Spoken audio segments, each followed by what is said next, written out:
महाराष्ट्र राज्य के पूर्व सीएम उद्धव ठाकरे के जन्मदिन के अवसर पर शिव सैनिक लगातार कई कार्यक्रम करते आ रहे हैं। इसी बीच कांदिवली के ठाकुर विलेज से वार्ड क्रमांक 25 के पूर्व नगर सेवक योगेश भोईर और पूर्व नगर सेविका माधुरी भोईर ने अपने शाखा में कई सारे कार्यक्रम किए। जैसे कि पिछले दिन आरोग्य शिविर आम जनता के लिए रखा गया था, वही विद्यार्थियों गुण गौरव भी इस कार्यक्रम का आयोजन समता विद्या मंदिर हॉल में रखा गया, जिसमें योगेश भोईर और माधुरी भोईर ने उन बच्चों को सम्मानित किया जिसने 10वीं और 12वीं परीक्षा में सबसे ज्यादा अंक लाए। उन सभी विद्यार्थियों को योगेश भोईर और माधुरी भोईर द्वारा यानी शिवसेना द्वारा कॉलेज बैग और सर्टिफिकेट दी गई। जब हमारे संवाददाता मनीष महाराज ने यहाँ आए हुए सभी छात्रों से बात की तो उनका क्या कहना था, आइए जानते हैं।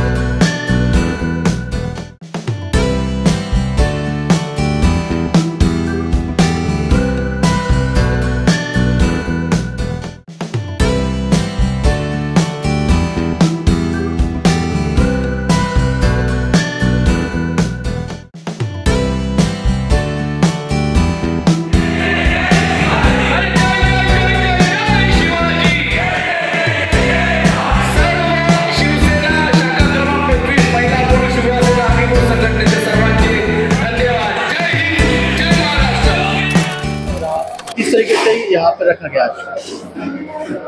दरवर्षीप्रमाणे याही वर्षी उद्धव बाळासाहेब ठाकरे यांचा 27 जुलै रोजी वाढदिवस साजरा करण्यात आला आणि त्या वाढदिवसानिमित्त सालाबादप्रमाणे याही वर्षी शिवसेना शाखा क्रमांक 25 यांनी विद्यार्थी गुणगौरव सोहळा इथे आयोजित केला होता। सौ माधुरीताई योगेश भोईर माजी नगरसेविका, त्याचप्रमाणे माजी सेवक योगेश दादा भोईर प्रभाग समिती अध्यक्ष उपविभाग प्रमुख यांच्या माध्यमातून हा गुणगौरव सोहळा आयोजित करण्यात आला होता।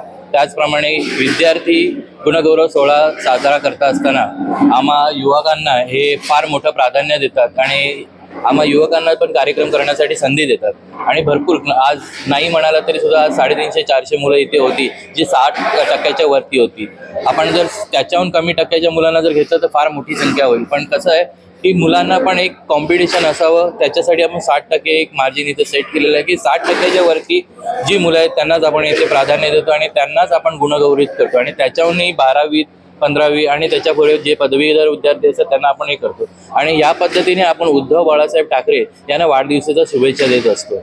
आता ही परिस्थिती जर म्हणतात आजचा राजकीय परिस्थिती म्हणता आपण राजकीय परिस्थितीमध्ये बघताना ह्या गोष्टी होणं फार गरजेचं आहे की खरंच कुठची शिवसेना ही महत्त्वाची आहे, कुठची शिवसेना काम करते आणि कुठची शिवसेना भविष्यामध्ये जाऊन आपल्याला चांगल्या पद्धतीचं आपल्याला सहकार्य करणार आहे हे ह्याच गोष्टीतून दिसतं। कारण की तळागाळामध्ये शिवसेनेचं हे वाक्य आहे की 80% समाजकारण तर 20% राजकारण, तर 80% समाजकारण कसं तर ही ह्या अशा पद्धतीने मुलांचे गुणगौरव करणे, स्वच्छता मोहीम राबवणे, इतर छोट्या छोट्या गोष्टींमधून ही शिवसेना आज इतक्या 60-70 वर्षांमध्ये मोठी झालेली आहे। मग तीच आपण ही जी मुलं बघताय तुम्ही बघताय ते सगळी लहान आहेत, ही कॉलेजमध्ये जाणारी मुलं आहेत आणि जी आमच्याबरोबर सहकार्य करून आपल्याला शिवसेनेला वाढवण्याचा प्रयत्न करतात आणि शिवसेना उद्धव बाळासाहेब ठाकरे आज उद्या आणि भविष्यामध्ये सुद्धा अशीच मोठ्या पद्धतीने अजून मोठं काम करणार आहे आणि खरंच मुलांना मी आता येणाऱ्या नवीन पिढीला सुद्धा यांना हा संदेश देऊ इच्छितो की उद्धव बाळासाहेब ठाकरे या गटाला तुम्ही जर सहकार्य केलात तर खरंच भविष्यामध्ये आपल्या महाराष्ट्राचा विकास झाल्याशिवाय राहणार नाही।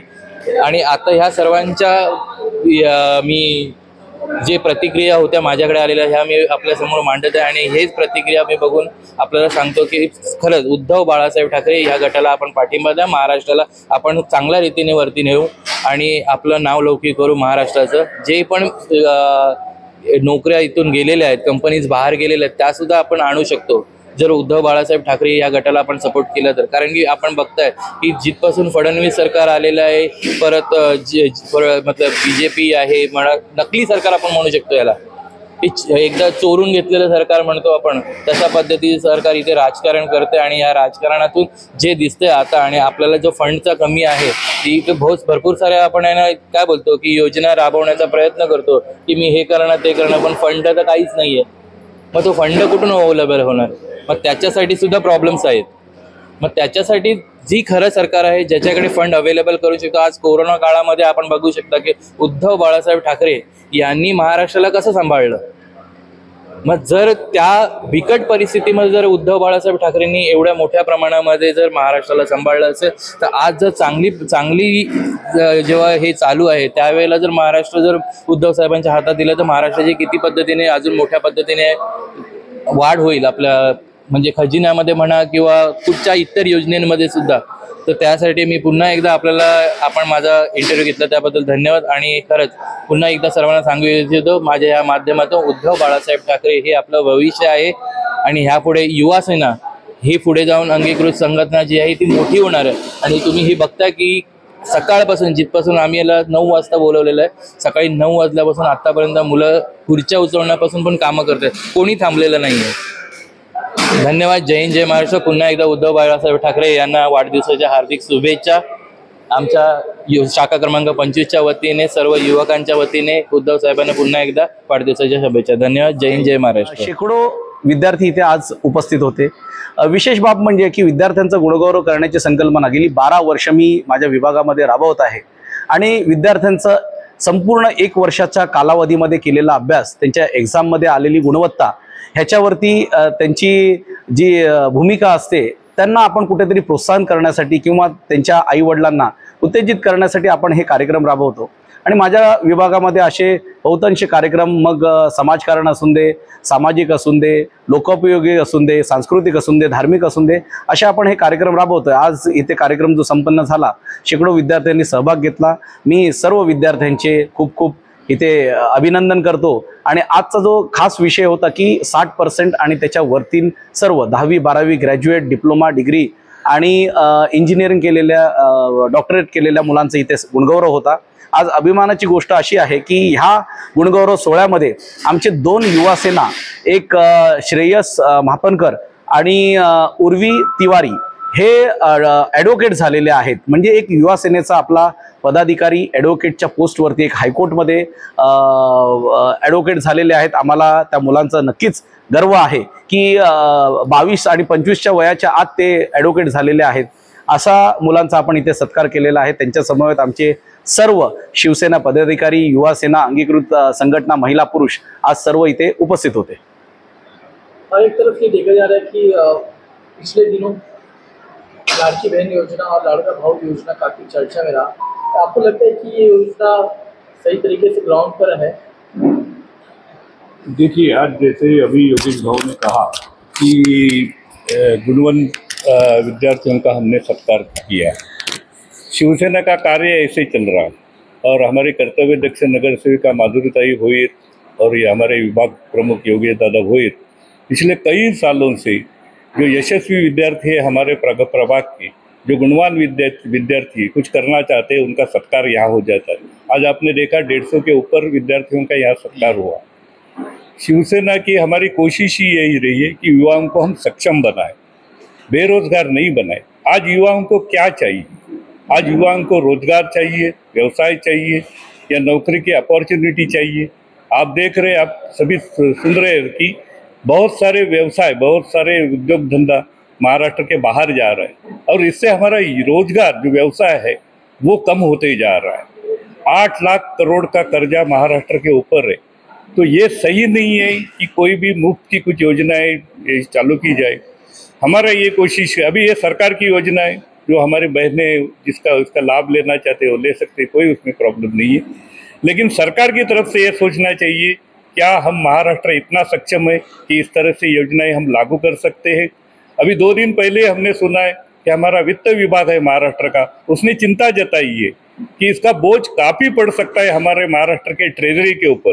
तो उन्होंने सोचना चाहिए कि क्या ये सही कदम हम उठा रहे हैं कि लोगों को इस तरह से हम फ्री में दे रहे. तो ये जो अभी की सरकार है वो चुनाव मद्देनजर रखते हुए इस तरह की योजना न लाए, महाराष्ट्र को सक्षम बनाए, आर्थिक सक्षम बनाए, यही हमारा कहना है. योगेश जी, आपकी क्या टिप्पणी है? नहीं, एक डिग्री होल्डर को हर घंटे 6,000 10,000 का पैकेज मिल रहा है. देखिए कैसे महाराष्ट्र गवर्नमेंट में ये स्कीम जो लाई है, स्कीम अच्छी है, लेकिन वो इम्प्लीमेंट कहाँ तक हो सकती है ये क्वेश्चन मार्क है. मेरा ये सवाल है कि आप 1,500 लाड़की बहन के लिए दे रहे हो, लाड़का भाऊ, इसके लिए भी आप कुछ कदम बढ़ाए हैं कि 10वीं 12वीं ग्रेजुएट बच्चे लोगों के लिए आप 6,000 10,000 ऐसा कुछ आप स्कीम लेके आ रहे हो। लेकिन मेरा ये मानना है कि आप 1,500 देने से अच्छा कि हम किसी व्यक्ति को महीना 1,500 देते हैं, सालाना 18,000 हो जा रहा है, आप उनको सिलेंडर में सब्सिडी दो। एक घर में इतने सिलेंडर, मेरा वैयक्तिक ऐसा मानना है कि आप सालाना 10 या 12 सिलेंडर उनको देते हो फ्री ऑफ कॉस्ट, और 12 के बाद अगर वो 13वां सिलेंडर अगर लेता है तो उसको पूरे का पूरा 13 सिलेंडर की चार्ज देना पड़ेगा, मतलब उसको कॉस्टिंग देनी पड़ेगी। अभी इसमें क्या होगा कि वो जो बंदा है, वो जो घर का संभालने वाला है, वो 12 सिलेंडर के ऊपर जाएगा ही नहीं, क्योंकि उसे पता है कि 12 के बाद 13वां अगर मैं सिलेंडर लेता हूं तो मुझे पूरा 13 सिलेंडर का चार्ज लगेगा। इसमें क्या हो गया, ईंधन की बचत हो जाएगी, वो 12 सिलेंडर के अंदर ही सालाना वो सब कंज्यूम करेगा। इसमें हमारा जो गैस है वो कम यूटिलाइज होगा। आप यही डीजल पेट्रोल में आप करोगे तो ये लागत करनी चाहिए। रही बात, आप हर घर में 1,500 मुफ्त में दे रहे हो, लोगों को ये मुफ्त की आदत नहीं होनी चाहिए। आप एक घर छोड़ के घर घर में आपको नौकरी देनी चाहिए, भले वो 2,000 की हो, 5,000 की हो। आज आप देखोगे महाराष्ट्र से छोड़ने के बाद आप गुजरात स्टेट में चले जाओ, वहां पे आपको कोई मुफ्त योजना मिल रही है? कतई नहीं। वहां पे आपको इंडस्ट्रीज आ रही है, बड़ी बड़ी कंपनीज आ रही है, आपको रोजगार वहां पे उपलब्ध करके दे रहा है। लेकिन आप देखोगे बंबई में बड़े बड़े रोजगार यहां से कम होते जा रहे हैं। अभी लास्ट हमारी महिंद्रा एंड महिंद्रा कंपनी बची है, गोदरेज बची है, वो भी यहां से जाने की तादाद में है। तो यहाँ पे बचा क्या? सिर्फ घूमना और फिरना। फिर बंबई में हमारा जिसका जन्म हुआ है, बंबई में जहां जिसकी कर्मभूमि जन्मभूमि है, उन लोगों के लिए रोजगार भी यहाँ पे नहीं मिलेगा। कल मैंने कुछ टीवी में सुना कि दीपक केसरकर जी जो शिक्षण मंत्री है, उन्होंने कहा कि जर्मनी भाषा सीखनी चाहिए, जर्मनी में बहुत वैकेंसी है। लेकिन मेरा यह मानना है कि मैं बंबई में जन्म हुआ है, महाराष्ट्र में पैदा हुआ हूं, मैं जर्मनी क्यों जाऊंगा? मुझे यहाँ पे तुम रोजगार की उपलब्धि क्यों नहीं करके दे रहे हो? आप बता रहे हो कि जर्मनी में ये है, फॉरेन में ये है, लेकिन वो फॉरेन आप यहाँ पे इंडिया में, भारत में, मेरे महाराष्ट्र में क्यों नहीं यहाँ पे एस्टेब्लिश कर सकते? ये कोई बात नहीं हुई। ये अपना बोझा दूसरे के ऊपर डालो, तो ये रोजगार का ऐसा नहीं हुआ। आप यहाँ पे रोजगार देने के लिए सक्षम नहीं हो, इसीलिए लोगों को आप 1,500, 6,000 और 10,000 की आप स्कीम लेके आ रहे हो। अगर वही काम के लिए आप अगर रोजगार उपलब्ध करके देते तो आपको ये 2,000 और 6,000 10,000 की स्कीम लाने की जरूरत नहीं गिरती, हर आदमी सक्षम होता। आज आप देखोगे गांव खेड़े में या फिर है ना झुग्गी झोपड़ी में आज जाओगे तो वहां पे 1,500 के लिए महीना बहुत हो गया। आपको खाने पीने का अनाज आपको मुफ्त मिल रहा है। 1,500 मिलने के बाद आपको खर्चा क्या है? हमारी छोटी सी जमीन में, हमारा है ना खेत में फल फ्रूट और छोटी सी सब्जी उगा रहे वहां पे, और वही सब्जी के लिए नमक तेल और यही लगने वाला खर्चा 1,000 1,500 में हो रहा है। वो काम नहीं करेगा। वो आदमी को मुफ्त के मिलने, क्योंकि आपको रेशिंग मुफ्त मिल रहा है, उसके लिए लगने वाला तेल अनाज ये सब मुफ्त में मिल रहा है, तो आप काम नहीं करेंगे। आप देखोगे गांव खेड़े में वहां पे कटाई और लगाई के लिए एक भी वहां पे है ना लेबर नहीं मिल रहे, वहां पे वर्कर नहीं मिल रहे, कारागिर नहीं मिल रहे। ऐसी स्थिति हो रही है। आप यहाँ पे बोल रहे हो गुजरात में सफेद वाला कांदा आप निर्यात कर रहे हो, और यहाँ के महाराष्ट्र का लाल वाला कांदे के लिए आपने पाबंदी लगा के रखी है। तो शेतकरी के लिए ये किसानों के लिए बहुत ही मतलब मुझे ऐसा लगता है दर्दनाक स्थिति है कि यहाँ का शेतकरी अगर उसको ये फुकट का चीज मिलने लगे तो वो खेती खलियान पे ध्यान नहीं देगा। और हमारा जैसे बोला जाता है कि ये देश कृषि प्रधान हमारा देश है। मेरे ख्याल से आने वाले 25-50 साल के बाद मुझे नहीं लगता कि कोई अपने खेत की तरफ मुड़ेगा, क्योंकि हर किसान चाहता है कि मेरा बेटा किसान न बने, मेरा बेटा इंजीनियर बने, डॉक्टर बने, और वो डॉक्टर बनने के बाद वापस वो किसान के लिए गांव खेती में खेती करेगा, ऐसा मुझे नहीं लगता। इसीलिए सरकार ने इसके ऊपर भी ध्यान देना चाहिए। अच्छी स्कीम है नो डाउट, लेकिन उसके लिए आने वाला फंड जनरेट आप कैसे करोगे? लगभग 12,000 12,500 करोड़ अपने महाराष्ट्र की जनता है, उसमें से आप 6 करोड़ अगर लेडीज पकड़ोगे, मतलब महिलाओं पकड़ोगे, तो उच्चभ्रू की संख्या लगभग उससे आधी पकड़ो, 3 करोड़ अगर पकड़ोगे, लेकिन 3 करोड़ महिलाओं को जो झुग्गी झोपड़ी पे हमारी लाड़की बहन का आपने स्कीम लाया, उसके लिए आप अगर करोगे तो 1,500 प्रति महीना के हिसाब से 4,500 करोड़ का बोझा ये आपको आपके महाराष्ट्र के ऊपर लगने वाला है। इंटू आप 12 साल करोगे तो लगभग 45 से 50 हजार करोड़ का ये बोझा कहां से लाओगे? आप एक हिस्से में आप पैसा डाल रहे हो लेकिन दूसरे हिस्से से आप पैसा ले रहे हो। आपने इसमें ईंधन के ऊपर आपने बढ़ा दिए, आपने गैस के ऊपर पेट्रोल डीजल के ऊपर भाव बढ़ा दिए। तो ये आप कहीं ना कहीं आप अगर भर्ती करोगे तो कहीं ना कहीं आप खड्डा करने की कोशिश कर रहे हो। महाराष्ट्र को ये नहीं चाहिए। हम लोग जो आज विद्यार्थी गुणगौरव ले लिया है, ये विद्यार्थी गुणगौरव ने आज जो बच्चा 93, 94, 96 वाला परसेंटेज वाला जो बच्चा है उसको अगर नौकरी नहीं मिलती है और 1,500, 6,000, 10,000 के आपके महाराष्ट्र गवर्नमेंट के ये स्कीम के ऊपर अगर उसको रहना पड़ेगा तो हमारे लिए वो बहुत शर्म की बात है। मैं सरकार से युवाओं को हैंडीकैप बना रहे हो, मेरी यही आपके दरखास्त है।